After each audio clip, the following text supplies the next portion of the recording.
উদ্ভ্রান্ত সেই আদিম যুগে স্রষ্টা যখন নিজের প্রতি অসন্তোষে নতুন সৃষ্টিকে বারবার করছিলেন বিধ্বস্ত, তার সেই অধৈর্যে ঘন ঘন মাথা নাড়ার দিনে রুদ্র সমুদ্রের বাহু প্রাচী ধরিত্রীর বুকের থেকে ছিনিয়ে নিয়ে গেল তোমাকে। আফ্রিকা বাঁধলে তোমাকে বনস্পতির নিবিড় পাহারায় কৃপণালুর অন্তঃপুরে। সেখানে নিভৃত অবকাশে তুমি সংগ্রহ করছিলে দুর্গমের রহস্য, চিনছিলে জল স্থল আকাশের দুর্বোধ সংকেত। প্রকৃতির দৃষ্টি অতীত জাদু মন্ত্র জাগাচ্ছিল তোমার চেতনাতীত মনে।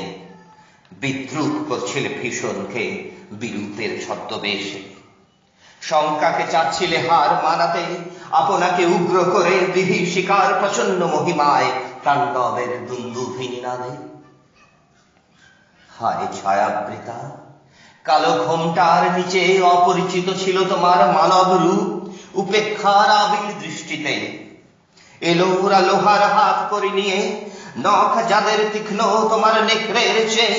এলো মানুষ ধরার দল, গর্বে যারা অন্ধ তোমার সূর্যহারা অরণ্যের চেয়ে। সভ্যের বর্বর লোভ নগ্ন করলো আপন নির্লজ্জ অমানুষতা। তোমার ভাষাহীন ক্রন্দনে বাষ্পাকুল অরণ্য পথে পঙ্কিল হলো ধুলি তোমার রক্তে অশ্রুতে মিশে। দস্যু পায়ের কাটা মারা জুতোর তলায় বিভৎস কাদার পিণ্ড চিরচিহ্ন দিয়ে গেল তোমার অপমানিত ইতিহাসে। সমুদ্র পারে সেই মুহূর্তে তাদের পাড়ায় পাড়ায় মন্দিরে বাজছিল পূজার ঘণ্টা। সকালে সন্ধ্যায় দয়াময় দেবতার নামে শিশুরা খেলছিল মায়ের কোলে। কবির সঙ্গীতে বেজে উঠছিল সুন্দরের আরাধনা। আজ যখন পশ্চিম দিগন্তে প্রদোষকাল, ঝঞ্ঝা বাতাসের ঊর্ধ্বশ্বাস, যখন গুপ্ত গহ্বর থেকে পশুরা বেরিয়ে এলো, অশুভ ধ্বনিতে ঘোষণা করলো দিনের অন্তিম কাল। এসো যুগান্তের কবি, আসন্ন সন্ধ্যার শেষ রশ্মিপাতে দাঁড়াও এই মানহারা মানবীর দ্বারে।